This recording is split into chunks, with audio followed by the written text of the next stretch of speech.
Boa noite a todos. Vamos dar início à sessão de hoje. E neste primeiro momento, a BEM-RS gostaria de homenagear os colegas que trabalharam nesta pandemia e nos deixaram com um vídeo feito especialmente para eles. Então, neste primeiro momento, nós vamos assistir esse vídeo.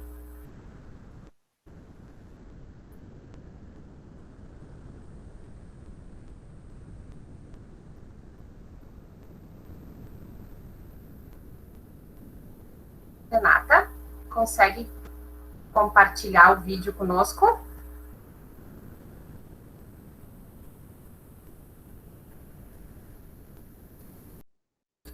Estamos aguardando uns minutos.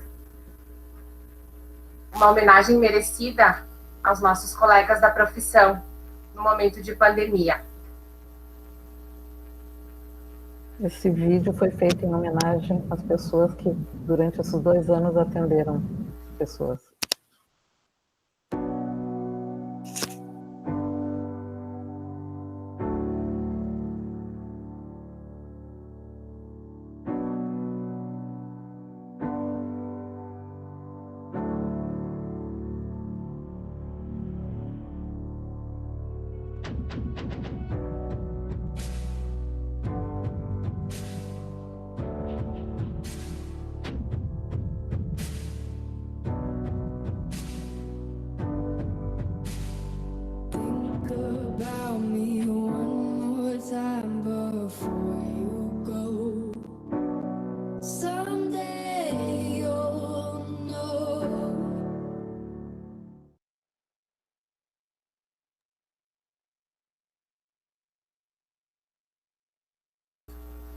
Algumas imagens que retratam nossos colegas da profissão no momento da sua atuação da prática.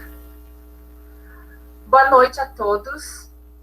Sou Thaline Bavaresco, professora da Escola de Enfermagem da URGS, e é com muita honra que hoje iniciamos mais um dia da Semana Brasileira de Enfermagem, a BEM do Rio Grande do Sul, a qual é orientada pelo tema central do trabalho da enfermagem no contexto de crise, que iniciou no dia 3 de maio e se estenderá até o dia 31. A live de hoje é promovida em parceria com a Consiste. A Consiste é a Comissão Permanente de Sistematização da Prática de Enfermagem, coordenada pelo enfermeiro Marcos Barragan, a qual hoje eu represento. Com a temática escolhida para a live de hoje é o paciente com Covid-19 e a oxigenação por membrana extracorpórea, a ECMO, submetido a uma manobra prona. Desafios do processo de enfermagem na pandemia. Quem irá proferir esta live? Inicialmente, eu vou convidar a enfermeira Isis Marques Severo. Isis, boa noite. A Isis é doutora em enfermagem pela URGS, é docente e preceptora do programa Adulto Crítico da Residência Integrada Multiprofissional em Saúde do Hospital de Clínicas de Porto Alegre e a enfermeira assistencial do CTI Covid da mesma instituição. E, na sequência, a Isis fará a apresentação das demais colegas. Isis, boa noite, já gostaria de agradecer. Muito obrigada também pelo convite. É uma honra para nós estarmos aqui, podendo dividir experiências. E eu estou aqui representando também um grupo de enfermeiras e enfermeiros que contribuíram para essa apresentação e professoras da Escola de Enfermagem da URGS. Assim como eu tenho a honra de apresentar as residentes que apresentarão esse estudo clínico junto comigo. Eu posso ir apresentando e as meninas vão abrindo a câmera para que o público possa conhecê-las, pode ser? Então, eu chamo a Sandriele da Silva Flores, que é graduada pelo Centro Universitário Ritter dos Reis e está no primeiro ano de residência do programa Adulto Crítico da Residência Integrada Multiprofissional em Saúde do HCPA. Sandri, pode abrir a tua câmera? Boa noite. Isso. Chamo agora a Vanessa Frigueto Bonato, que é graduada pela URGS, residente do segundo ano da residência do programa Adulto Crítico da RINS do HCPA. Boa noite. E a Jennifer Catiúcia Astresse Santos, que é graduada pelo Centro Universitário Dinâmica das Cataratas do Paraná e é enfermeira residente do segundo ano da residência do programa Controle de Infecção Hospitalar. Boa noite. Do nosso HCPA. Então, agora nós podemos iniciar a apresentação. Não sei se já está aparecendo na tela. Agora sim. Então, o título da nossa apresentação, a professora Thaline já mencionou. Então, nós representamos um conjunto de profissionais que contribuíram para a elaboração desse estudo clínico, assim como as professoras da URGS. Nós vamos para o primeiro slide, onde a centralidade do tema dessa 82ª Semana Brasileira de Enfermagem vai bem ao encontro da nossa temática de hoje. Nós vamos falar sobre residência integrada multiprofissional em saúde, SUS e a educação em enfermagem, que vão ao encontro dos dois eixos dessa semana, que são em defesa do trabalho e da educação em enfermagem, saúde, dignidade e valor, e o eixo 2, em defesa da sustentabilidade do SUS, da saúde e da vida em diversidade. Nos encontramos nesses dois eixos, na medida em que defendemos a qualidade do trabalho do enfermeiro e da formação em enfermagem, e estamos representando uma categoria de profissionais que temos o privilégio de trabalhar em uma instituição pública que é referência no atendimento de pacientes do SUS. O SUS e a formação profissional garantem uma sustentabilidade na medida em que em nossa instituição, que é o Hospital de Clínicas de Porto Alegre, nós temos tecnologias de ponta onde podemos utilizar nos pacientes com Covid-19 e em pacientes do SUS. Aceito o link. Estão escutando? Sim, Isis. Sim. Slide, por favor. Então, dentro dessa formação de qualidade, tendo o SUS como sustentação, nós temos uma estratégia da enfermagem para auxiliar na formação dos residentes que vem em defesa da educação em enfermagem, né, que são os estudos clínicos com foco no processo de enfermagem, né? Os estudos clínicos também passaram por um processo de superação, assim como nós que estamos nessa linha de frente, né? Os estudos clínicos, eles eram realizados de forma presencial. Com a pandemia, no início, nós tivemos que passar para o Moodle e tem uma novidade em segunda mão para contar para vocês, que a partir desse mês de maio, os estudos clínicos serão divulgados no YouTube do HCPA, em segunda mão, porque a primeira mão foi dada pela professora Fátima, professora Amália de Fátima Lucena, que é a coordenadora do processo de enfermagem, e nos passou em primeira mão essa informação que estamos dividindo com vocês. Então, o nosso próximo estudo clínico, nós temos ali um cartazinho do estudo clínico do CTI, que a gente trabalhou esse estudo de caso que vamos apresentar hoje para vocês.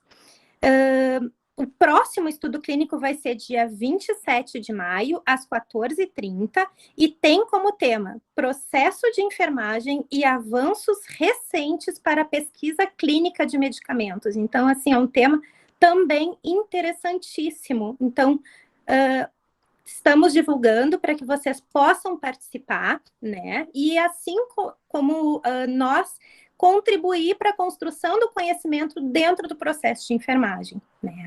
Então, os programas da residência integrada multiprofissional em saúde, adulto crítico e controle de infecção hospitalar trabalharam na elaboração desse estudo clínico e fazem parte dos 13 programas que a residência do Hospital de Clínicas tem, que está ali no cartazinho ao lado do estudo clínico. Então, nós temos 13 programas, onde são 2 anos de formação, que conta com preceptoria de enfermeiros do campo, do cenário de prática, professores da URGS trabalhando em conjunto conosco e nos dando todo o suporte.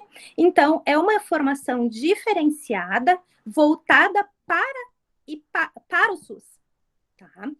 Então, pode passar o próximo slide. Aqui eu vou apresentar para vocês algumas fotos do HCPA. Nós temos a parte antiga do hospital, e na primeira foto nós temos a parte nova, que é o anexo B, onde nós contamos atualmente com 920 leitos e chegamos a ter 105 leitos de terapia intensiva exclusivos para paciente com Covid-19, agora na pandemia.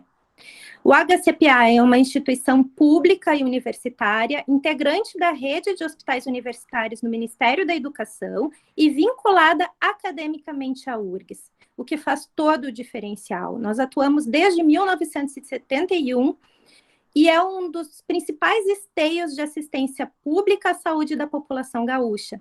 É um hospital referência no enfrentamento à pandemia por Covid-19. Eu vou passar a palavra agora para a Jennifer,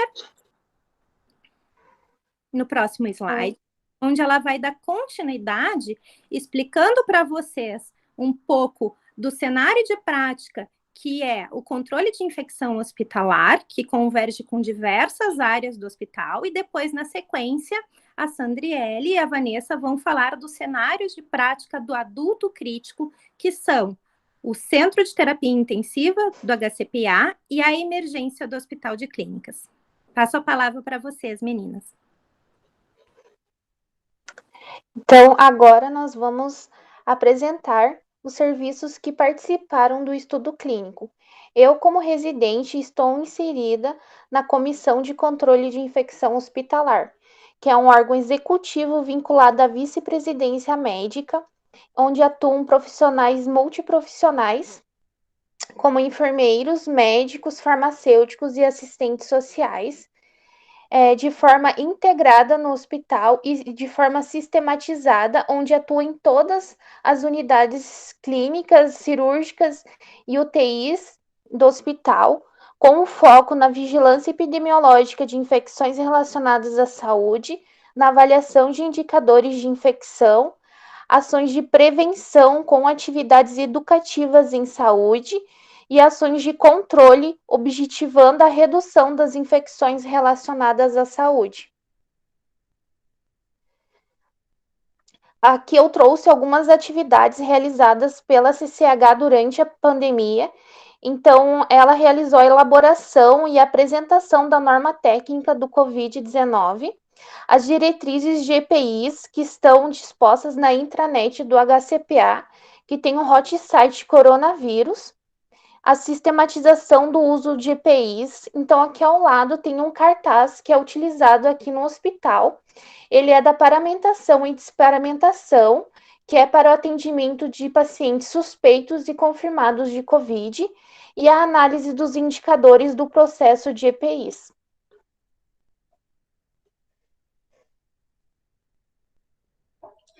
Então, vou falar um pouco para vocês do serviço de enfermagem na emergência. Atualmente, então, a gente atende pelo SUS 24 horas por dia. Atendemos pacientes que podem vir por livre demanda, caminhamentos internos de outras unidades pelo SAMU ou regulados pela Secretaria do Estado. Atendemos no ano de 2020 22 mil pacientes. Então, temos o bloco A, que recebemos pacientes de doenças crônicas e agudas, como AVC, IAM, protocolo de sepse e outras patologias da nossa linha de cuidado.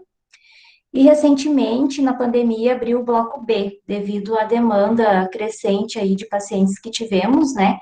Então, recebemos no bloco B os pacientes suspeita ou confirmado de coronavírus. Aqui tem as fotos. Aí embaixo tem as fotos do bloco B, que é o bloco novo que abriu.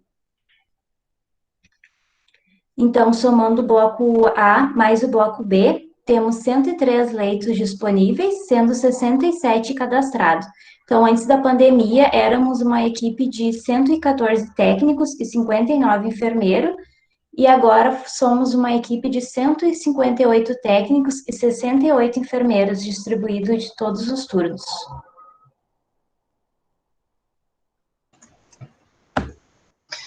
O serviço de enfermagem e terapia intensiva, então, que é o outro serviço que está envolvido nesse estudo clínico, ele recebe pacientes de alta complexidade, de doenças agudas graves, das diversas especialidades que o Hospital de Clínicas de Porto Alegre atende e de outras instituições de Porto Alegre, assim como de outras cidades do interior do estado e até mesmo de fora do estado.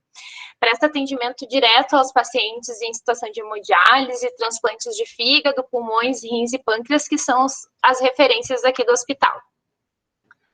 Até em 2019, então, a CTI adulto contava com 39 leitos, sendo 216 colaboradores, destes 156 técnicos de enfermagem e 60 enfermeiros.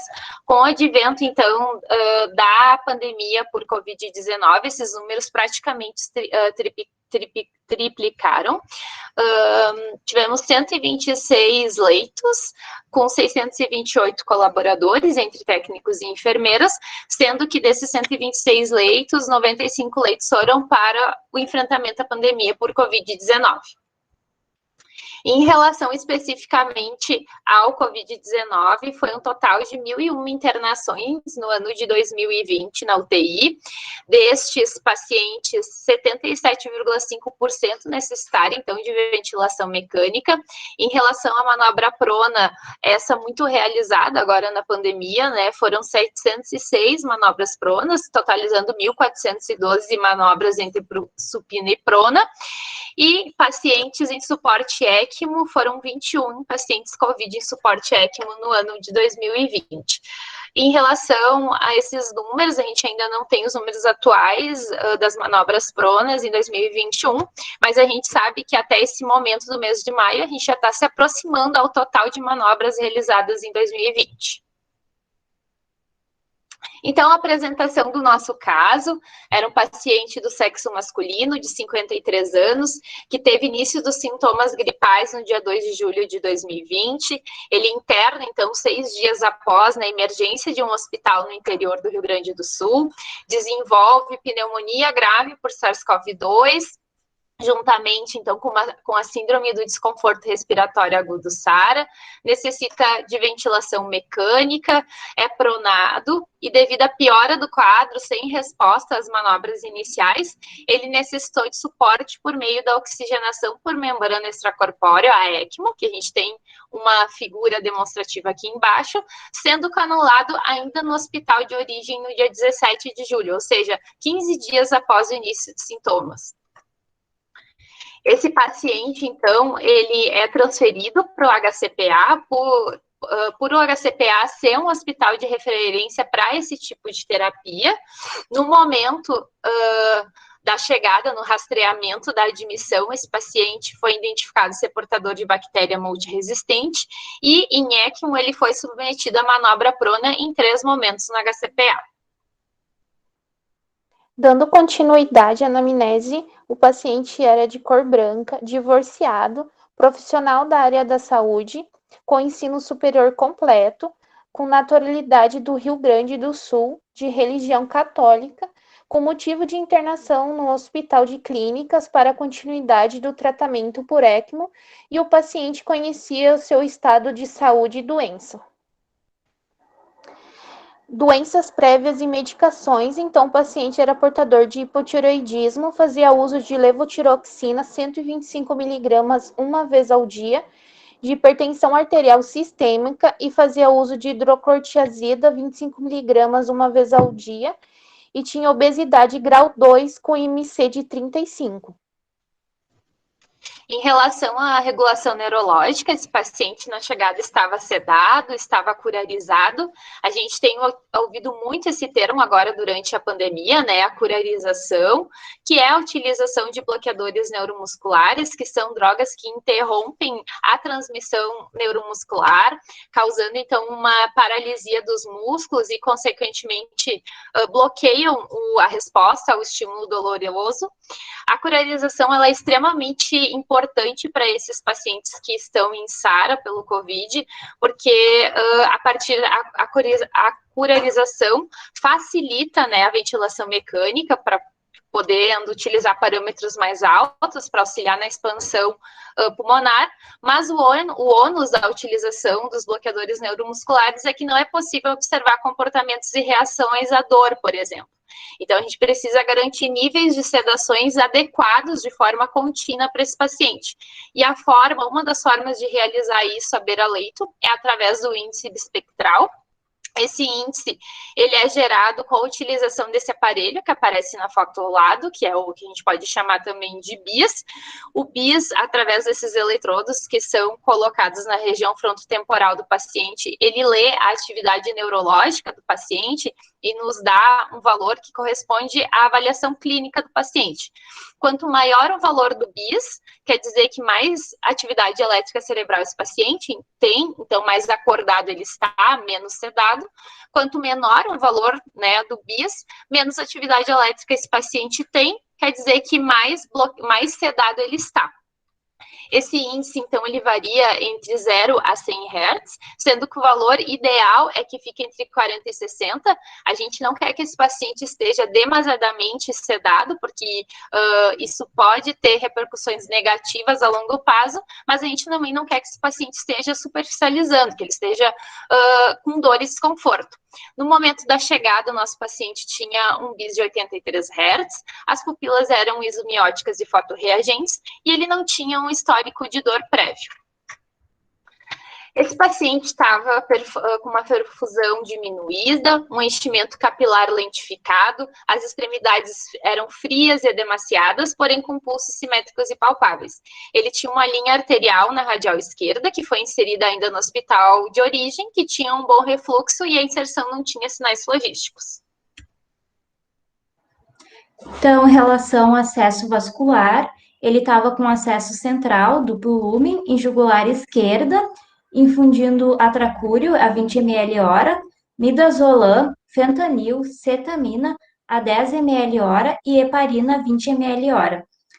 Estava com ECMO, venovenosa com canulação em veia femoral direita, onde era a drenagem, e em veia jugular direita, o retorno. Então, sobre a oxigenação, ele estava em ventilação mecânica, com volume controlado, uma FO2 de 30%, uma PIP de 10, um VAC de 170, uma saturação de 99% e uma frequência respiratória de 12. Estava com secreção bastante purulenta, média quantidade, e uma ECMO de 100% de FO2. Sobre a alimentação e hidratação, esse paciente chegou, então, pesando 90 quilos e uma altura de 1,74. Alimentava-se, então, por sonda nasentérica, né? As eliminações dele era diurese por sonda vesical de demora, diurese clara na chegada e eliminações intestinais ausentes. Sobre a integridade cutânea mucosa, ele tinha uma importante dermatite no períneo, uma escala de Braden 8, indicando aí alto risco de lesão por pressão, cuidado corporal, atividade física e segurança, então ele era acamado, e era considerado alto risco de quedas por estar na CTI. Necessidades psicossociais, então a família necessitava de acompanhamento psicológico. Aqui é os sinais dele, sinais vitais na chegada. Então, ele estava hemodinamicamente estável, sem necessidade de drogas vasoativas. Estava hipotérmico, uma temperatura de 34,6. Conduta de educação foi orientado, né, aos familiares sobre as rotinas do CTI, do hospital e o estado de saúde do paciente. Bom, em relação aos exames laboratoriais e complementares, a gasometria arterial da admissão, o paciente apresentava um pH de 7,5 com uma saturação de O2 de 99. A relação PO2-FO2 na chegada era de 123 milímetros de mercúrio, então parâmetro que nos mostra que ele já chegou com uma SARA moderada. O lactato era de 1,9, com uma proteína C reativa de 30,2, então ele tinha sinais laboratoriais de inflamação, e as provas de anticoagulação, lembrando que é um paciente que está recebendo heparina plena, estavam adequadas. Esse é o raio-x de tórax da admissão dele, que mostra, é um raio-x clássico do COVID, com uma extensa atenuação em vidro fosco, consolidação em ambos os pulmões, ele apresentava um derrame pleural à direita, e todos os invasivos, como o tubo endotraqueal, o catéter venoso, as inserções das cânulas da ECMO, não apresentavam nenhuma alteração, estavam adequadas.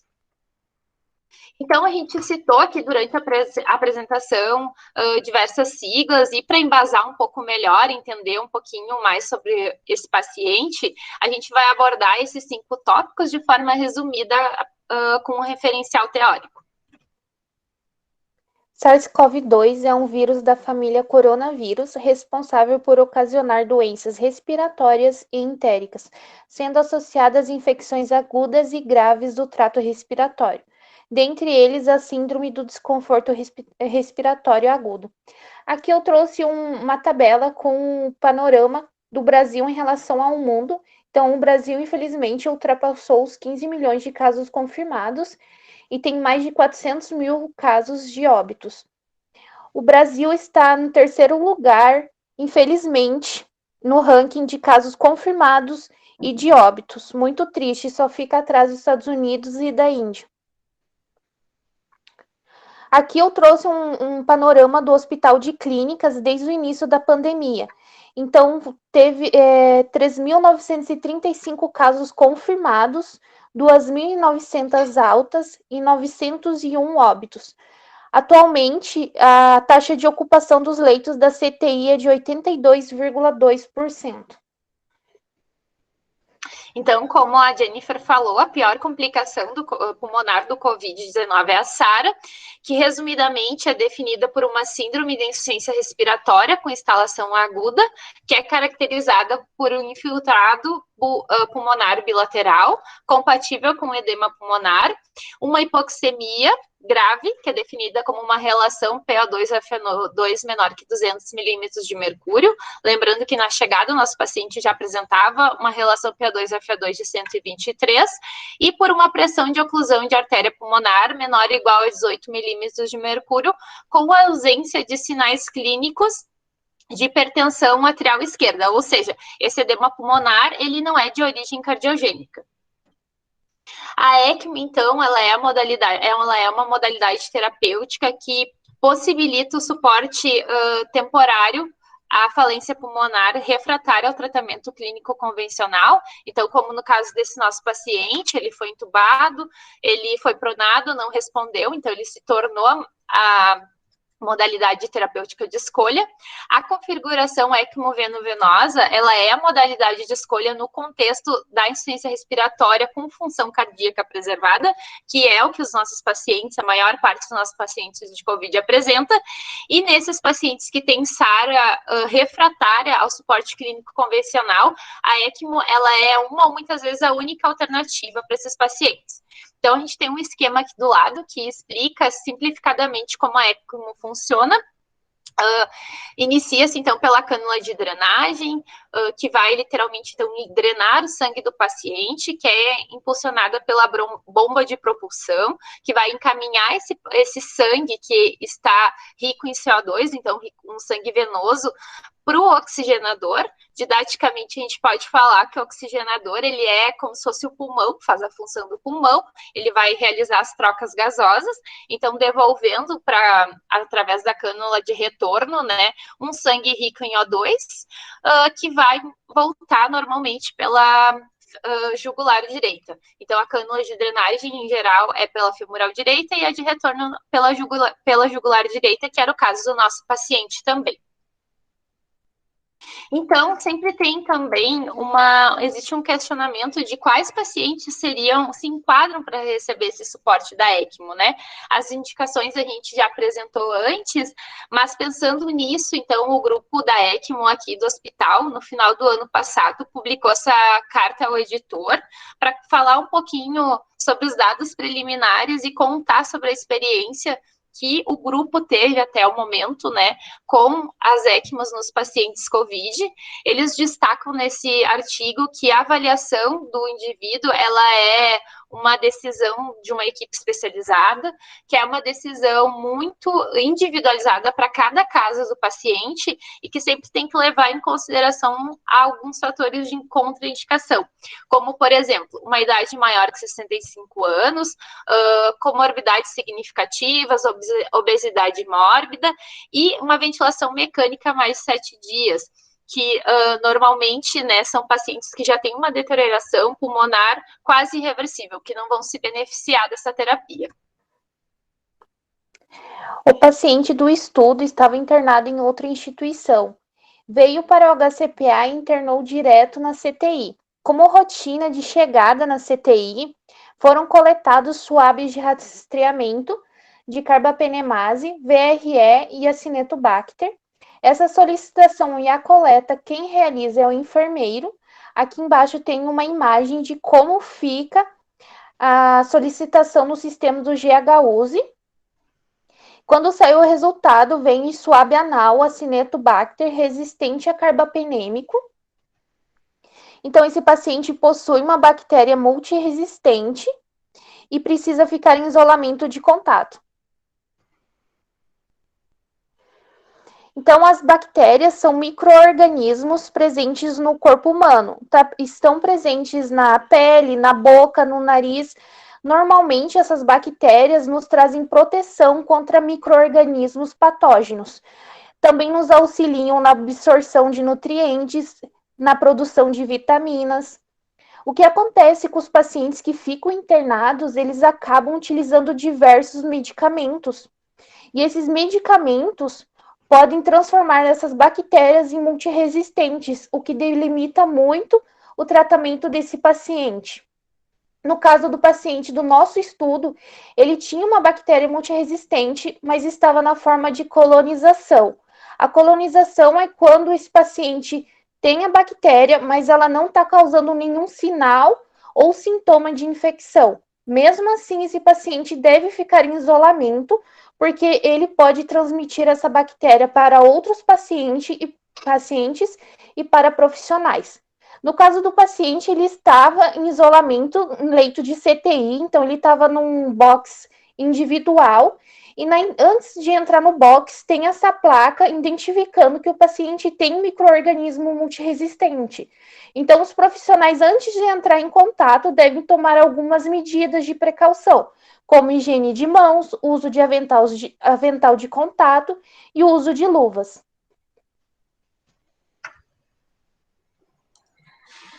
Aqui eu vou falar sobre a manobra de prona. Então, é uma estratégia que utilizamos bastante nessa pandemia aqui na CTI. Tem o objetivo de combater, né, a hipoxemia nos pacientes com SARA, podendo melhorar, então, até 70% dos casos.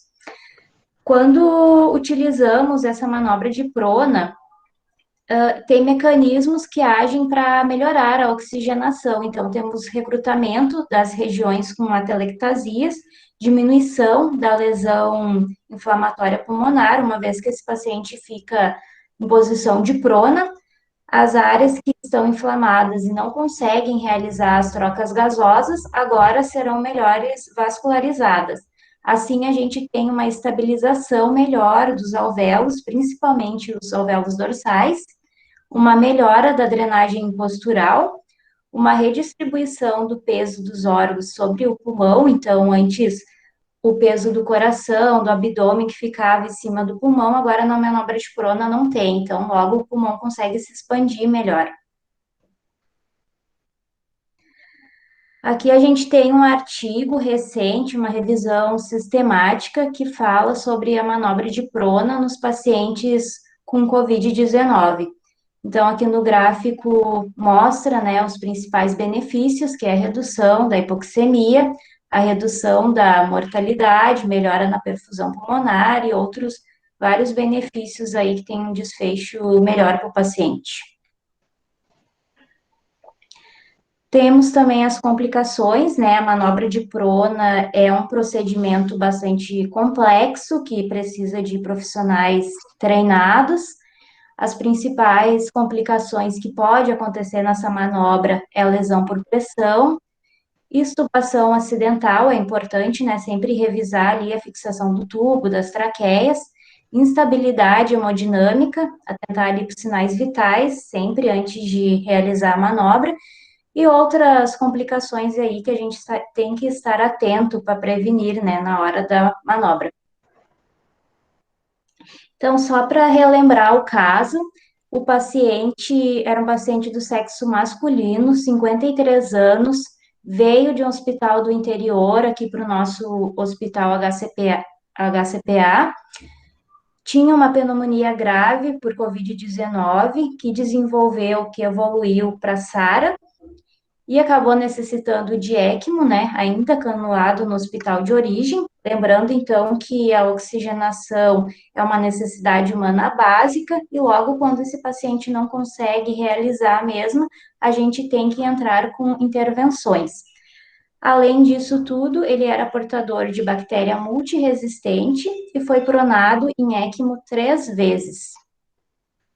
Então, como que esse caso evoluiu, agora vendo em uma visão geral, né? Esse paciente inicia com sintomas gripais no dia 2 de julho, 2 dias após ele tem um PCR SARS-CoV-2 positivo, ele interna na emergência do hospital do interior, ele tem as piores complicações por Covid, necessita, então, de suporte por meio da ECMO e é transferido para o hospital de clínicas. Com o transcorrido, então, em torno de 40 dias após a internação dele aqui na UTI, ele apresenta uma piora da complacência pulmonar, então se vê a necessidade desse paciente ir para tomografia. No dia 27/8, então, em ECMO, ele é transportado para a tomografia, que evidencia grandes áreas de consolidação pulmonar, que estavam ocupando as porções posteriores de ambos os pulmões. Isso, somado a uma piora da hipoxemia e uma importante deterioração clínica, a equipe, então, cogita realizar a manobra em prona em ECMO. Então, essa manobra é complexa, né?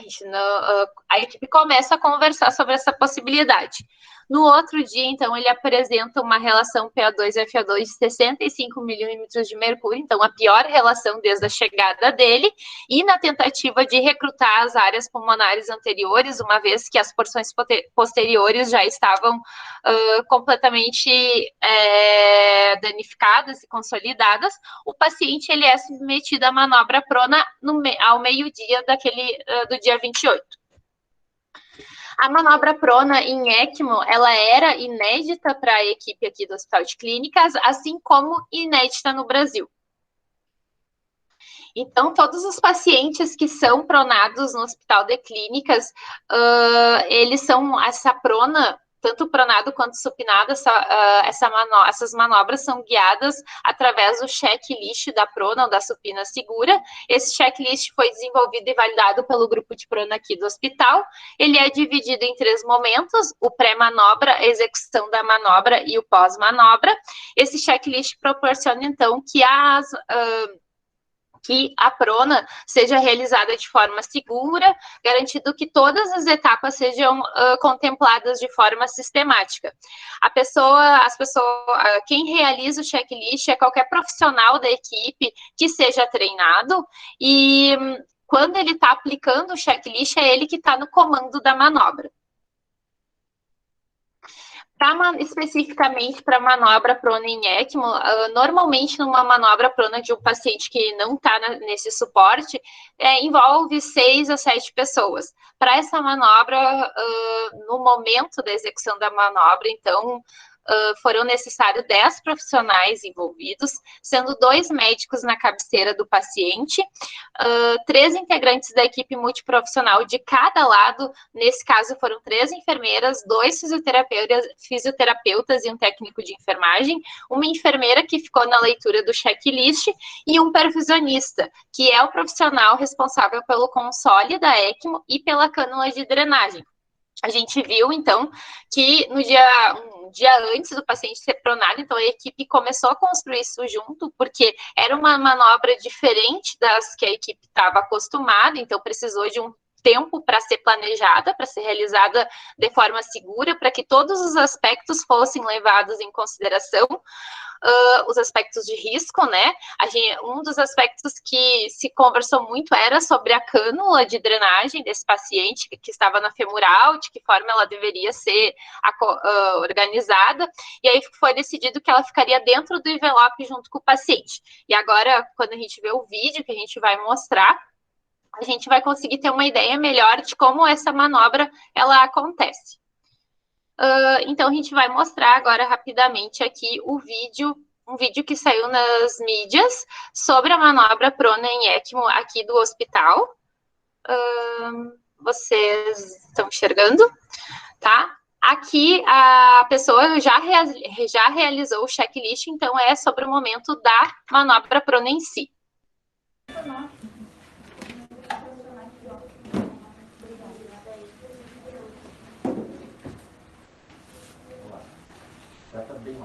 Vocês podem realizar a manobra agora, não esquecendo dos 3 giros, conforme a Fernanda agora. Nosso movimento vai ser desatar, virar o rosto do paciente para a parede e depois colocar ele de bruços. Tá. Todo mundo fica aqui então. Nos 3. Nos 3. Carol? Sim, eu vou fazer. 1, 2, 3. Tudo bem? Tudo bem? 1, 2, 3.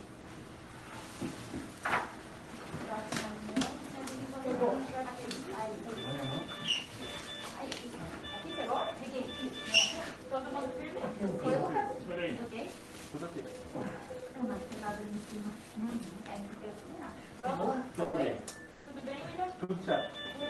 Mas só como só que no plano tá caindo aqui. Acho que só se aproximar ali. 2, 3. Aí. Tudo bem. Tudo tranquilo, William? Tudo certo. Agora nós vamos ter que... Então, essa foi uma das manobras prona em ECMO realizadas pela nossa equipe. A gente viu que foi uma manobra complexa e desafiadora, né? Que foram necessários muitos profissionais da equipe multiprofissional e profissional envolvidos. Naquele momento tinham 10, mas desde o momento da organização e do planejamento, são inúmeros profissionais que se envolveram. Foi necessário, então, preparo e organização para essa manobra. O procedimento ele exige trabalho em equipe e muita habilidade, e a integração entre os diversos profissionais envolvidos é que garantiu que a manobra fosse realizada de forma segura e precisa. Então, os exames após a prona, a gasometria arterial, que é o nosso exame ouro, né, para avaliar se o paciente está respondendo à prona. Num primeiro momento, na primeira hora, o paciente ficou com uma relação PA2-FA2 de 58 milímetros de mercúrio, e 6 horas em posição prona, ele teve uma boa resposta, com uma relação PA2-FA2 de 82 milímetros de mercúrio. O raio-x de tórax após a prona, embora ainda muito debilitado, mostra que ocorreu discreta redução de opacidades pulmonares bilaterais. Esse paciente, então, permaneceu 19 horas em posição prona. No outro dia, às 9 horas da manhã, no dia 29/8, o paciente foi supinado. No final daquele mesmo dia e após, no dia 3 de setembro, ele foi submetido a 2 novas manobras pronas, as 2 com sucesso, e esse paciente, então, ele teve outras complicações durante a internação, No dia 14 de setembro, ele desenvolveu uma traqueobronquite relacionada à ventilação mecânica por Pseudomonas e Klebsiella resistente a carbapenêmicos, e posteriormente, no dia 13 de outubro, ele teve uma infecção primária de corrente sanguínea relacionado ao catéter venoso central por Staphylococcus aureus resistentes à oxacilina. Então, no que a gente trouxe até aqui, a gente gostaria de saber quais são os diagnósticos de enfermagem que seriam prioritários para esse paciente, na opinião de vocês. Se vocês quiserem colocar alguns no chat, a gente pode ouvir que depois a gente vai abrir para conversar, né? Mas se quiserem já ir sugerindo os diagnósticos de enfermagem prioritários para esse paciente, para a gente pensar um pouquinho juntos, fiquem à vontade.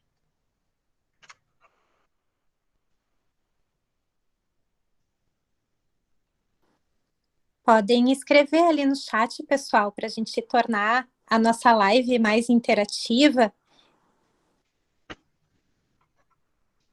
Diante desse paciente crítico, com essa história clínica, que diagnósticos de enfermagem vocês levantariam para ele? Pensando em diagnósticos de enfermagem acurados, que retratam a real condição do paciente. A partir da experiência de vocês.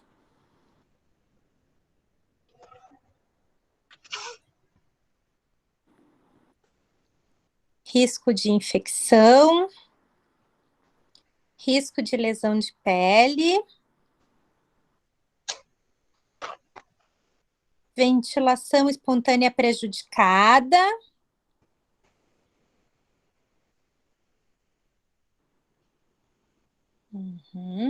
Que outros diagnósticos?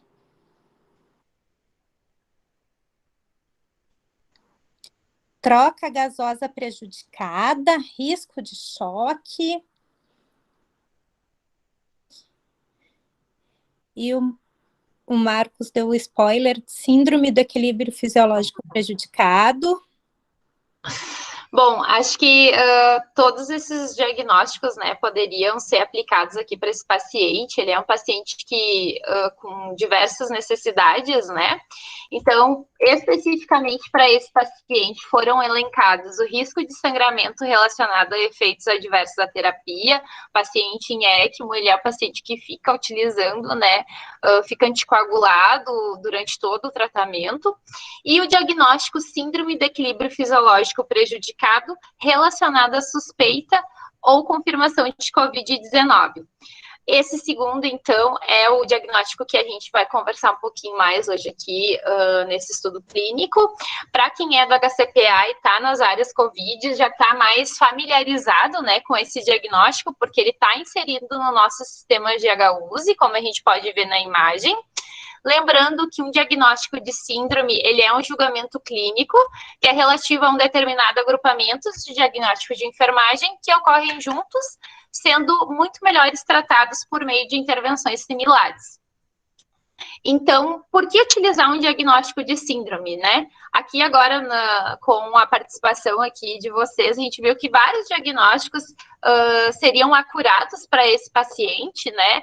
Esse paciente tem diversas necessidades, e além de outros diagnósticos que poderiam ser elencados e seriam perfeitamente acurados para esse paciente. No ano passado, no final do ano passado, a gente teve a divulgação desse protocolo de cuidados para pacientes adultos com ECMO, e para mostrar um exemplo, né, nesse protocolo eles sugerem cerca de 15 diagnósticos de enfermagem de 7 classes diferentes, né? Então imagina a quantidade, né, de diagnósticos que o enfermeiro teria que elencar para conseguir suprir todas as necessidades desse paciente. Então, nesse sentido, um diagnóstico de enfermagem de síndrome, ele pode otimizar o processo de enfermagem e garantir que todos os cuidados e as necessidades desse paciente fossem contemplados. O advento da pandemia por Covid-19, ele trouxe um aumento da complexidade do trabalho, né, e da carga de trabalho no hospital como um todo, mas acho que principalmente para nós da enfermagem, que a gente tem, então, surgimento, assim, em excesso de algumas intervenções, como a manobra prona, uma alta demanda de pacientes em ECMO, muitos pacientes necessitando de terapia renal substitutiva contínua ou intermitente, e muitos profissionais novos, né, que vieram somar forças no enfrentamento à pandemia. Todos esses aspectos, então, requerem uma mudança no processo de enfermagem, no sentido que é necessário ter uma readequação na organização do modo de fazer, na organização de como a gente presta essa assistência. Levando tudo isso em consideração, então, a comissão do processo de enfermagem aqui do Hospital de Clínicas, a COPE, viu que era necessário um diagnóstico de enfermagem relacionado às necessidades dos pacientes com Covid-19. Então, foi elencado o diagnóstico síndrome do equilíbrio fisiológico prejudicado. Inicialmente, esse diagnóstico foi sugerido pela Luciana Barreto na sua tese de doutorado para pacientes com morte encefálica, que eram possíveis doadores de órgãos, né? Esse diagnóstico, então, ele foi adaptado e inserido no nosso sistema. Ele é um diagnóstico que ainda está em avaliação no sistema NANGA. E, a partir disso, foi otimizado todas as necessidades desses pacientes. Então, esse diagnóstico que a Vanessa falou, ele já está em avaliação pela NANGA e é bastante utilizado pelos profissionais do hospital, né? Ele tem o domínio segurança e proteção, classe lesão física. O diagnóstico é síndrome do equilíbrio fisiológico prejudicado. A sua definição é estado de equilíbrio fisiológico prejudicado que desencadeia um conjunto de sintomas endócrinos metabólicos e alterações neurológicas, hemodinâmicas, cardiovasculares, ventilatórias, de coagulação, inflamatórias ou imunológicas, nutricionais que comprometem a saúde ou as funções dos órgãos. O fator relacionado é suspeita ou confirmação de Covid-19. Então, como selecionamos, né, o resultado e os indicadores de enfermagem? Então, nós selecionamos com base no que foi sugerido no artigo da própria autora do diagnóstico de enfermagem. Então, a partir daí, selecionamos o resultado de enfermagem NOC, encontramos um resultado e 4 indicadores. A partir disso, 3 intervenções e 23 cuidados. O resultado que encontramos foi estado respiratório, troca gasosa, né, definido por troca alveolar de dióxido de carbono e oxigênio para manter as concentrações de gases do sangue arterial, e os 4 indicadores foram pressão parcial de oxigênio no sangue arterial, PaO2, pressão parcial de dióxido de carbono no sangue arterial, PaCO2, pH arterial e equilíbrio da perfusão ventilatória. Então, a nossa primeira intervenção relacionada com o resultado apresentado foi o controle da ventilação mecânica invasiva, definido como auxílio ao paciente a receber suporte de respiração artificial através de um dispositivo inserido na traqueia. Temos diversos cuidados que foram elencados para o paciente, tais como avaliar o nível de sedação, que a gente já conversou aqui hoje sobre a importância, né? Comunicar alteração na cor e temperatura de extremidades, implementar os cuidados com oxigenoterapia, e aqui nós temos um POP específico aqui do Clínicas que nos guia, e os demais cuidados que são relacionados, então, à prevenção de infecção, de pneumonia relacionada à ventilação mecânica, que também é um bando de cuidados que a gente implementa, como a higiene oral, a posição da cabeceira, a pressão do balonete, entre outros. A nossa segunda intervenção foi a aspiração de vias aéreas, que é definida como a remoção de secreção das vias aéreas por meio de inserção de catéter de aspiração na via aérea oral, nasofaríngea ou traqueal do paciente. Aqui, como cuidados, nós temos aspirar a cânula, né, orotraqueal com sistema fechado, e agora com o advento, então, da pandemia, o sistema fechado tem sido amplamente utilizado, todos os pacientes fazem uso, né, desse sistema, é uma forma de proteção para o ambiente e para o profissional, assim como comunicar o aspecto da quantidade da secreção das vias aéreas, é um ponto bem importante e é muito relacionado à nossa assistência. Nós que estamos à beira-leito do paciente, a gente vê a evolução, né, do paciente, sabe se o aspecto está diferente, se a quantidade está diferente. A precaução para aerosóis, que é um procedimento que gera aerosóis, então tem que ser mantidos todos os cuidados, e a troca desse sistema quando necessário, conforme o protocolo institucional. A outra intervenção, então, foi controle ácido básico, que é definido pela promoção do equilíbrio ácido básico e prevenção de complicações resultantes de desequilíbrio ácido básico, e aqui vão muitos cuidados relacionados à expertise do enfermeiro, né, para avaliar esse paciente à beira-leito, comunicando e identificando alterações no padrão ventilatório que podem estar relacionadas com essas alterações ácido básicas, assim como aspecto das extremidades, cor, diminuição de diurese, por exemplo, realizando a coleta, né, e os cuidados dessas coletas de exames laboratoriais, assim como monitorando os resultados desses exames. É importante, então, garantir que esse paciente, os sinais vitais sejam verificados continuamente e registrando conforme também o protocolo. Além dessas intervenções que foram relacionadas ao resultado, nós temos os demais cuidados que foram implementados para esse paciente e que são nossa rotina, né, para esses pacientes. A gente destaca, né, implementação de cuidados com sondagem vesical de demora, que nós também temos um POC que guia os nossos cuidados, os cuidados com o protocolo assistencial de quedas. A CTI é um ambiente com alto risco de quedas, né, e os cuidados específicos com a ECMO. Nós temos um checklist que é realizado pelo enfermeiro em todos os turnos. Esse checklist é realizado à beira-leito.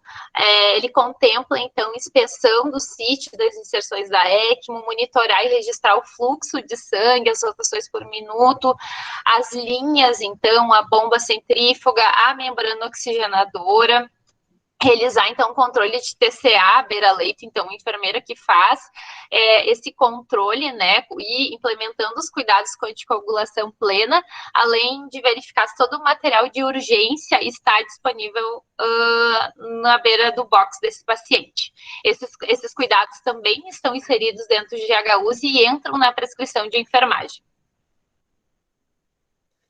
Pacientes com resultado positivo para a COVID, tanto interno quanto externo, a CCH recebe esses laudos, faz análise, após análise faz a notificação da medida de preventiva de número 185, que ela pinta o paciente no sistema e faz a sua sinalização. Aqui é como utilizamos a sinalização no hospital, são os círculos, e a cor amarela é para pacientes com COVID confirmado e as bolinhas azuis são para pacientes com bactérias multiresistentes. Se o profissional não sabe o que a cor significa, é só colocar o cursor do mouse em cima que vai gerar uma legenda com a descrição do significado dela. Além disso, a CCH também faz a evolução no prontuário dos pacientes, tanto dos pacientes com COVID, quanto com os pacientes com bactérias multiresistentes. Se também recebe um resultado novo da microbiologia do laboratório do COVID, fazemos uma ligação para a equipe, avisando do resultado novo e sobre as condutas que a equipe deve realizar. Então, após essas intervenções, né, nós temos a avaliação do nosso resultado de enfermagem NOC, que é o estado respiratório e troca gasosa. Essa avaliação foi feita através de 4 indicadores de enfermagem, que foram avaliados por meio de uma escala Likert, de 5 pontos, onde 1 é o pior resultado alcançado e 5 é o melhor resultado alcançado, onde 1 demonstra um desvio grave, né, da variação normal e 5 é nenhum desvio da variação normal. A gente avaliou esses indicadores em 3 momentos, na admissão, antes da prona e após a prona. Em relação, então, ao nosso primeiro indicador, que foi a pressão parcial de oxigênio no sangue arterial, a PO2, nós tínhamos como meta, então, 4 pontos na escala Likert, que é a leve variação, né, do valor normal. A gente alcançou esse resultado, então, na admissão e após a prona. O segundo indicador, que foi a pressão parcial de dióxido de carbono no sangue arterial, a PaCO2, nós tínhamos como meta entre 4 e 5 pontos na escala Likert, conforme o momento, e esse indicador especificamente, embora tenha apresentado uma melhora, a gente não conseguiu alcançar o resultado esperado.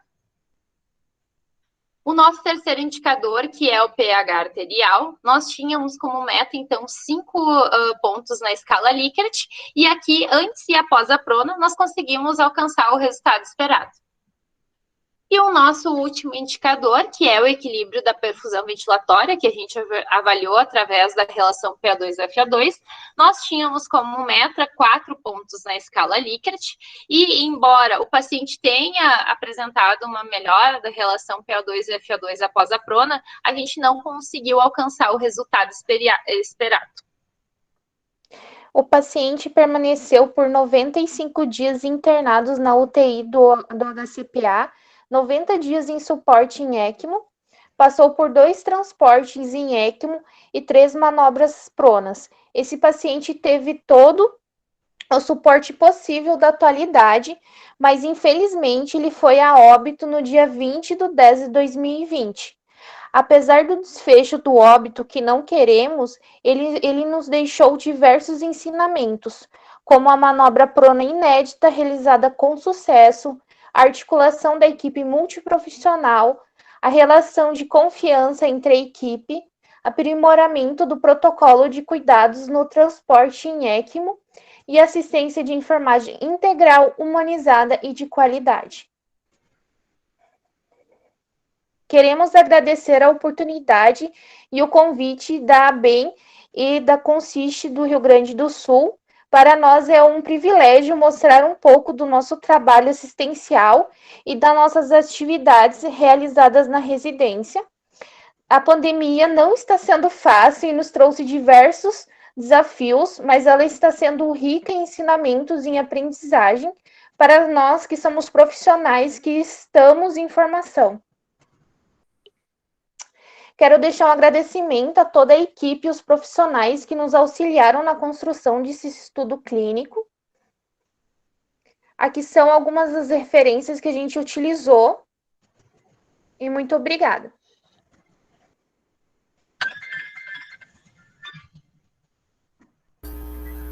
Muito obrigada, meninas. Isis, Vanessa, Jennifer, Sandriele. Nós temos tempo, vamos abrir para perguntas. Eu vou pedir para as meninas colocarem na tela de agradecimentos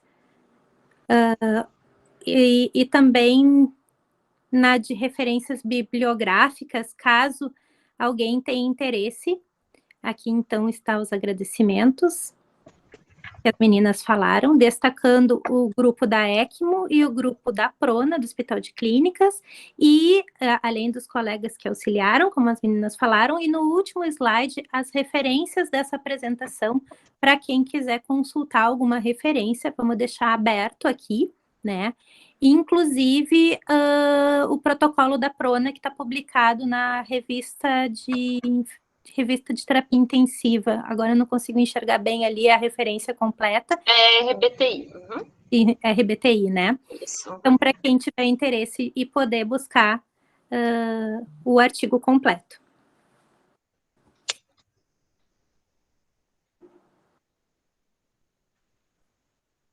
Nós nos colocamos à disposição para perguntas.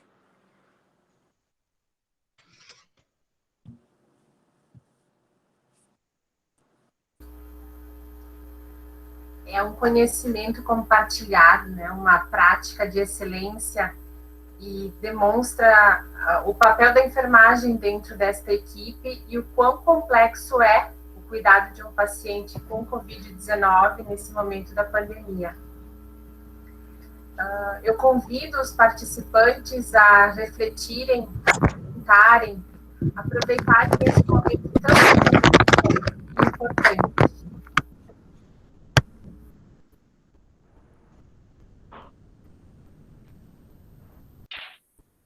Thalie, tem muitas perguntas. Eu quero dizer, nós podemos fazer pelo chat, quem sabe a gente faz a inscrição, ou levanta a mão aqui que a gente consegue identificar, e pode ser por áudio, com certeza.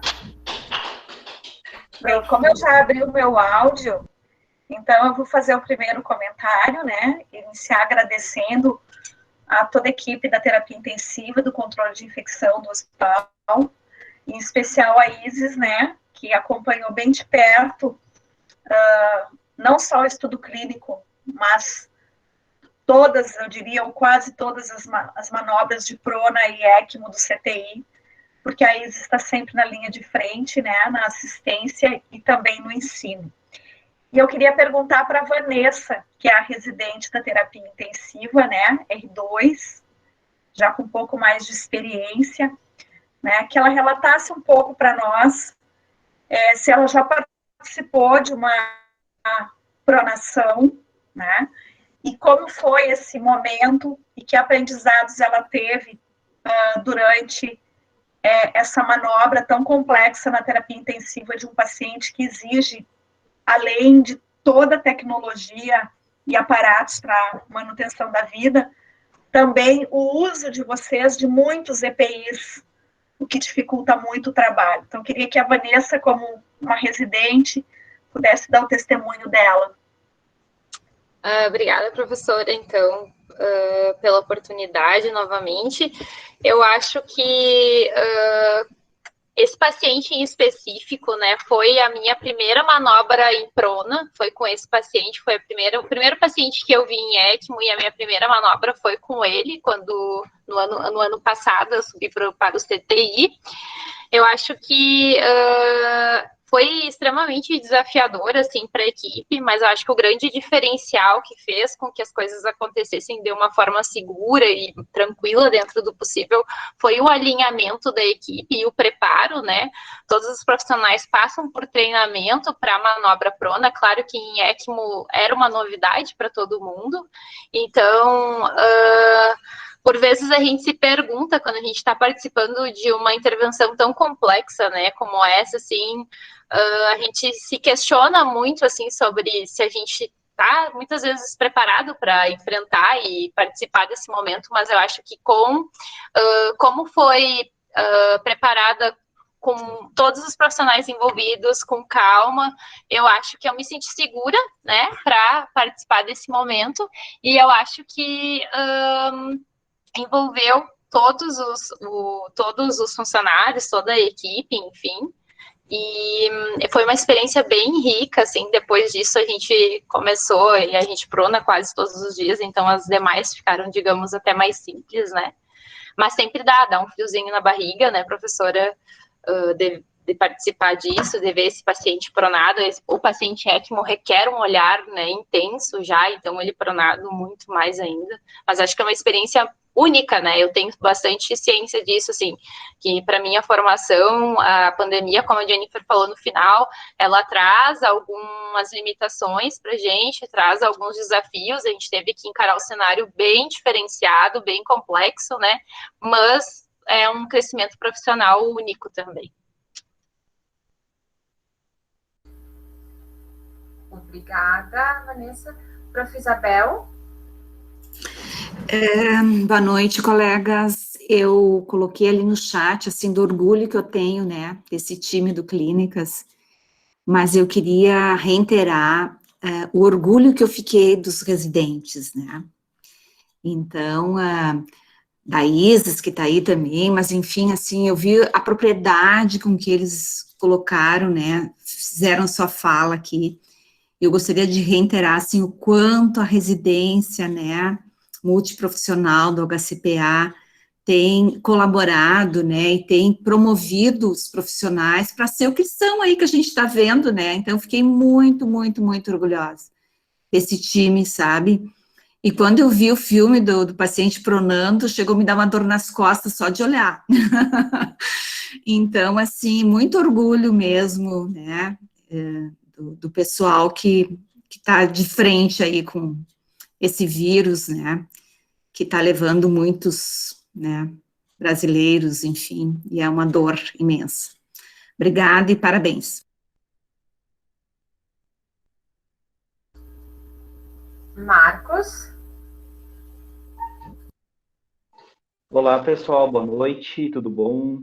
Eu chego a me arrepiar aqui de tanta emoção que eu vejo a gente contar o que a gente faz todos os dias, né? E saber que a gente trabalha muito para que esses pacientes possam recuperar dessa doença tão terrível, né? Gostaria de parabenizar as colegas aí da apresentação sensacional. Eu escrevi ali no chat que dá vontade de aplaudir realmente, né? À distância. É incrível mesmo o que vocês fazem aí na HCPA. Em relação à ECMO, né? Eu gostaria de saber sobre o diagnóstico de síndrome do equilíbrio fisiológico prejudicado, se nos indicadores quer dizer, nos indicadores ou nos diagnósticos que ele contempla, tem também algumas características que envolvem o paciente que entra em insuficiência renal devido à COVID-19. Se tem algumas intervenções que podem tratar também dessa condição clínica associada ao COVID. E se vocês tiveram alguma experiência de hemodiálise também durante a ECMO, a Prona, podem falar um pouquinho sobre isso? Quer falar, Vanessa? Acho que tu poderia começar, Isis, por favor. Mas a gente vai se complementando. Sim, a própria COVID-19 é uma síndrome, né? Então, como essa doença provoca lesão renal, então, dentro do diagnóstico de síndrome do equilíbrio fisiológico prejudicado, também contempla essa necessidade, essa alteração, né, fisiológica, e dentro dos cuidados estão cuidados com pacientes em terapia renal substitutiva, tanto contínua quanto intermitente. Com relação à hemodiálise nos pacientes em ECMO, né, nós já tivemos vários, não lembro o número exato de pacientes em diálise contínua na ECMO, mas foram vários. E nós utilizamos a terapia contínua. Essa hemodiálise, eu já tive oportunidade tanto de instalar algumas e também desligar algumas. É meio tenso, assim, para o enfermeiro que está na linha de frente. Quem trabalha em terapia intensiva sabe disso, tem experiência com. Mas, assim, nós também temos um grupo que trabalha e aprimora os técnicos de enfermagem que estão conosco na linha de frente, em terapia renal substitutiva, né? Então, nós instalamos hemodiálise na nós temos uma zona chamada de safe zone na ECMO, que é entre a bomba centrífuga e a membrana. Então, é naquela zona que nós instalamos a hemodiálise contínua, também com um treinamento prévio para isso. E os técnicos de enfermagem da nossa equipe são todos capacitados nos cuidados com paciente em ECMO e também nos auxiliam diretamente na prática para que a gente consiga atingir os melhores resultados. Eu acho que era isso, não sei se faltou alguma das perguntas. Acho que era sobre a Prona também, né? A gente prona paciente que está em diálise, né?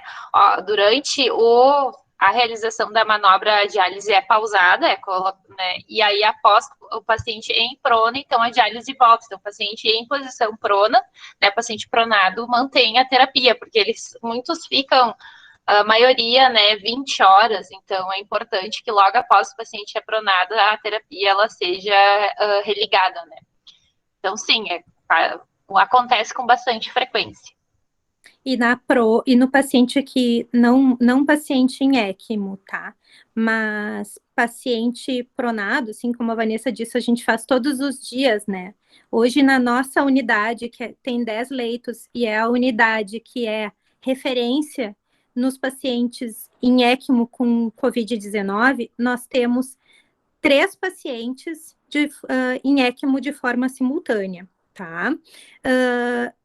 Ontem foi canulado um desses pacientes, que foi o terceiro, e nenhum desses, no momento, está em hemodiálise. Mas nós chegamos a ter, em um momento da pandemia, que acho que foi agosto do ano passado, 6 pacientes dos nossos 10 leitos, 6 pacientes em ECMO e em hemodiálise contínua, acho que 4 estavam, não lembro bem exatamente o número, talvez 3 ou 4, e esses 6 simultaneamente, né? Então, é uma experiência diária. Nos pacientes que não têm ECMO, nós desligamos e colocamos para circular a hemodiálise antes de realizar a manobra prona, conforme a orientação do grupo da prona. E depois, na hora de supiná-lo, a gente supina, né?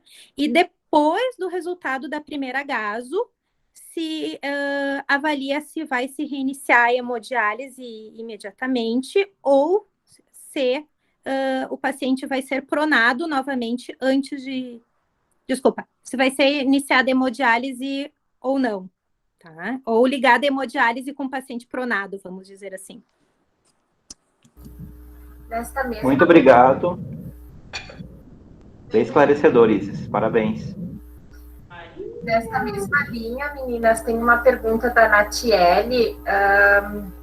Acredito que ela queira saber como proceder caso o paciente esteja em ECMO e pronado em caso de parada cardíaca, especialmente as compressões ou as manobras. Boa pergunta. Já aconteceu isso? Já. Nós já tivemos...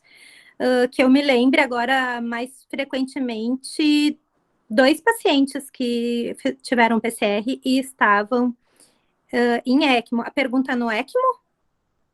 ECMO e pronado. Mas se queres responder de forma... Sim. Paciente com ECMO VV, a gente faz compressão torácica, tá? E segue as manobras... conforme as orientações, né, de atendimento de parada. E no paciente com ECMO VA não se faz compressões torácicas, tá? No paciente em prona, tá, a gente pode começar as compressões com ele pronado, mas logo que possível a gente supina. É um outro elemento nessa complexidade, né, que acaba sendo a manobra em si, né, a questão da parada. A Miriam Trombeta gostaria de ligar o áudio, Miriam, para o questionamento. Olá, tudo bem? Como estão todos? Boa noite. Sim, eu queria saber sobre a análise do diagnóstico, né? Vocês disseram que está sendo avaliado pelo sistema NANDA. Tem uma previsão de quando que vai ser liberado isso?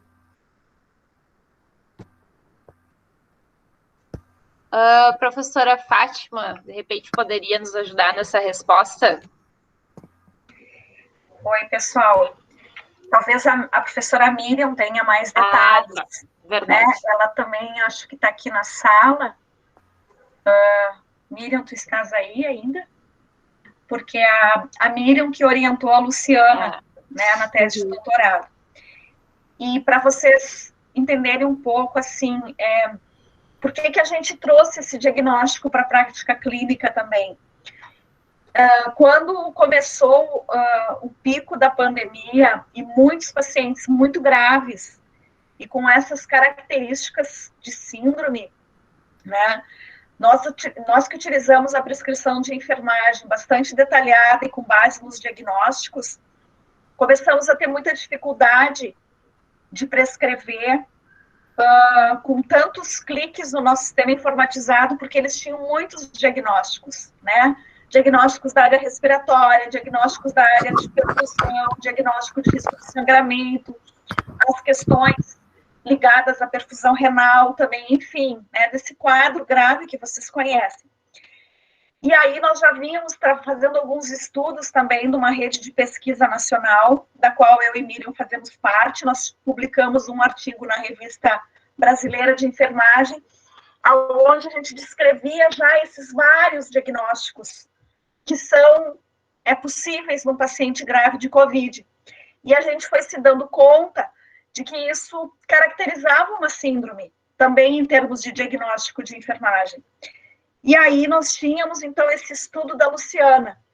Então, com base na definição do que é um diagnóstico de síndrome da NANDA, com base nos estudos que a gente havia feito na rede de pesquisa nacional, que demonstrava que o paciente tinha vários diagnósticos dessas diferentes áreas, e que eles tinham similaridade com os agravos no paciente em morte cerebral, que também tem dificuldades de perfusão, dificuldades de ventilação, né?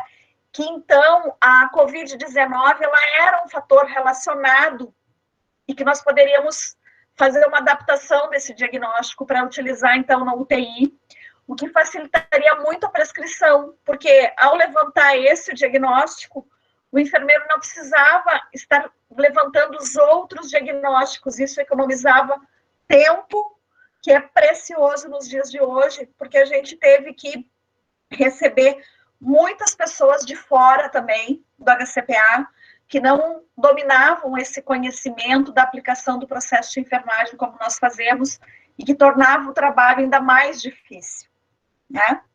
Então, por isso a gente passou a utilizar. E foi muito bem aplicado o diagnóstico por toda a equipe. Então, o encaminhamento que a gente tem para a NANDA, que a Miriam tem, melhor dizendo, e a Luciana, ainda é com base na tese dela, que é para os pacientes com morte encefálica. Mas a gente não tem nenhum encaminhamento para os pacientes de COVID-19, né? Porque é algo bem recente e que a gente está utilizando na prática, mas ainda não tivemos tempo de fazer estudos, né? E para encaminhar para a NANDA, a gente precisa, então, parar e fazer um levantamento retrospectivo dos nossos pacientes para poder fundamentar isso melhor, para que ele possa ser aceito na classificação também com este fator relacionado. Mais uma perguntinha só, para a gente poder usar esse diagnóstico em outras instituições, o recomendado é que a gente aguarde a análise da NANDA ou ele já pode ser usado? Miriam, assim, nós no Hospital de Clínicas, a gente utiliza a NANDA como um dos nossos referenciais. Ele é uma base para a nomenclatura de diagnóstico, a principal. Mas a gente também tem diagnósticos no sistema ainda dos referenciais de Carpenito, por exemplo, né? Então, um outro exemplo de diagnóstico utilizado no nosso sistema é a síndrome do déficit do autocuidado, que também é muito utilizado na terapia intensiva. Porque a gente sabe que todas as necessidades básicas do paciente em terapia intensiva, elas estão afetadas. Então, também é um diagnóstico de síndrome, e esse diagnóstico também não tem na classificação da NANDA, mas ele é descrito pela Carpenito, nos livros dela. Então, nós não utilizamos a NANDA pura, assim como a gente não usa todos os sinais e sintomas, os fatores relacionados que tem na NANDA. Todos os diagnósticos que tem no nosso sistema, eles passam por uma apreciação da comissão do processo de enfermagem dentro do hospital, que é composta por enfermeiros que representam os diferentes serviços. Então, não é uma cópia fiel da NANDA. Então, por isso nós utilizamos, né? E, sim, ele pode ser utilizado hoje, já sem estar na NANDA, desde que a gente tenha um embasamento, como nós no Hospital de Clínicas temos, né? E a gente sabe explicar por que a gente usa, né? Não é o uso pelo uso, né? Ele tem base em referenciais científicos, conforme eu descrevi aqui. Então, eu não vejo nenhum problema dele ser utilizado, porque ele facilita muito o trabalho. O próprio Marcos, né, Barragan, que trabalha em outros hospitais, mas que é do nosso grupo de pesquisa, ele relatou aqui no site que ele já está usando. Né? Então, tudo aquilo que favorece o trabalho do enfermeiro e que tem uma base científica, não necessariamente precisa estar descrito num sistema de classificação padrão, mas a gente precisa poder se posicionar em relação àquilo que a gente está utilizando. Então, a resposta é sim.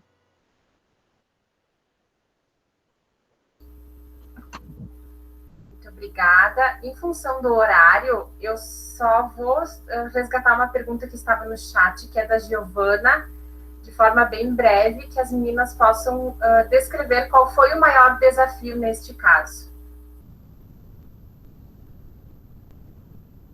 Quem gostaria de iniciar?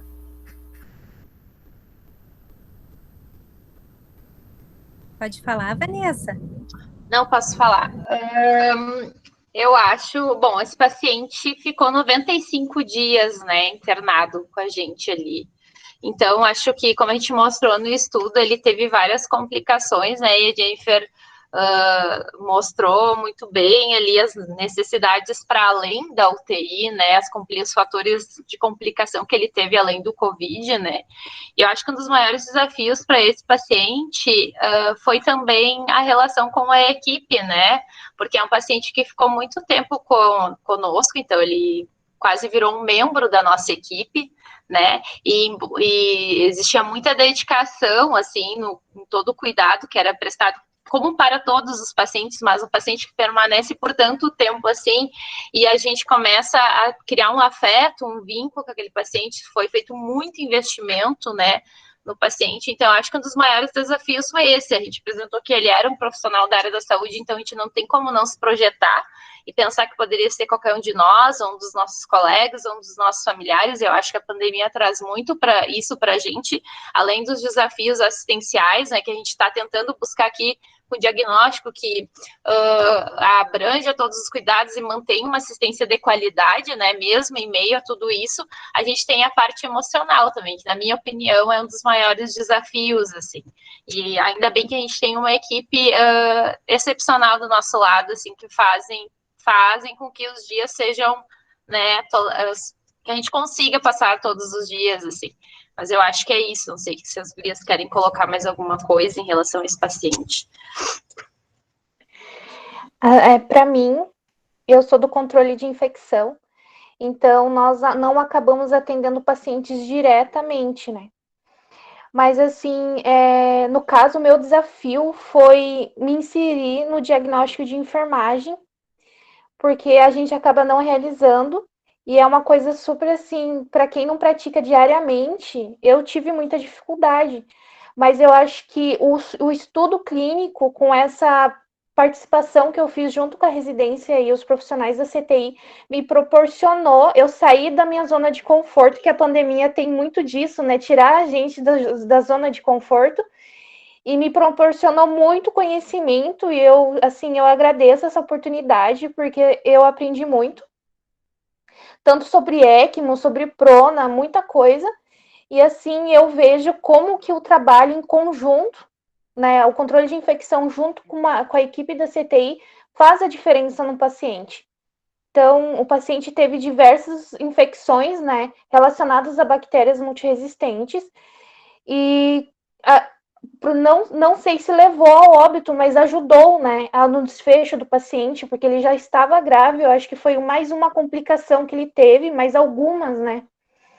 Então, a gente vê bem como que o nosso serviço se encaixa em cada momento, o serviço da CTI, o serviço do controle de infecção, e tudo pensando no paciente. Como o paciente vai melhorar, como a gente vai conseguir, né, fazer com que ele, né, se recupere, no caso.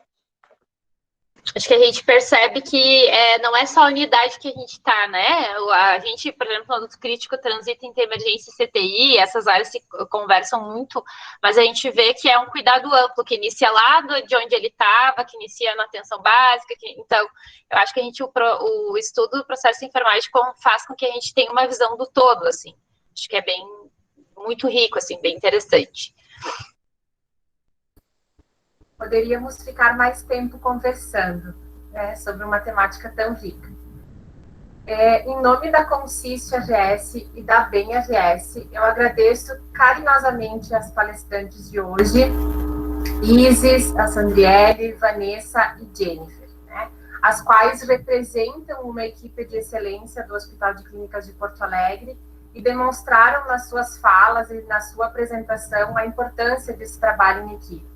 Compartilharam conhecimento, experiência e também sentimentos e percepções, né, na prática do cuidado de um paciente tão crítico, né, no momento da pandemia. Muito obrigado, nosso agradecimento especial. Amanhã, dia 12, a programação segue da Semana de Enfermagem. Ela será no turno da tarde, às 14 horas, com o tema Gestão para a Crise e Gestão na Crise. E às 16 horas, a experiência da educação no contexto da pandemia, vivências na formação e na avaliação com o ensino híbrido. Eu gostaria, para finalizar, que nós pudéssemos abrir as câmeras para quem ainda está disponível e que possa abrir, para que a gente faça um registro, que tenha uma memória também desse momento que nós estamos vivendo. Eu vou pedir para a Vanessa, se ela puder parar o compartilhamento da tela, que aí nós conseguimos ter mais pessoas na tela. Professora Thaline, eu posso mandar um abraço especial? Isis.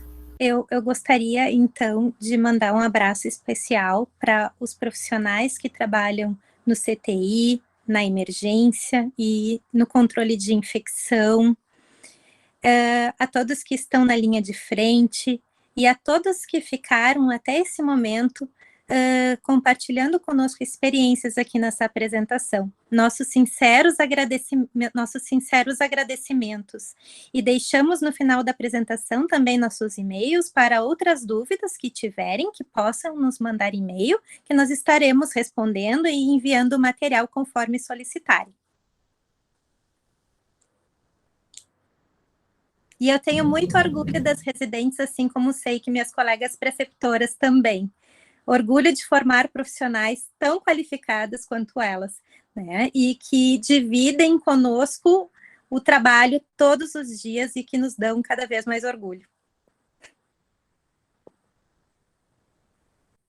Muito obrigada, Isis. Prontos para a foto?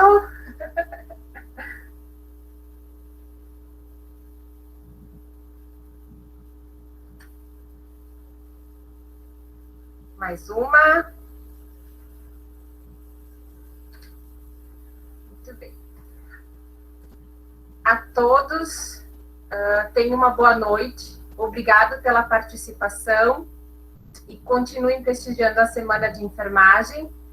E parabenizo todos os enfermeiros, porque amanhã é um dia muito especial, não só para os enfermeiros, mas para a enfermagem. Um ano mais especial. Boa noite a todos. Muito obrigada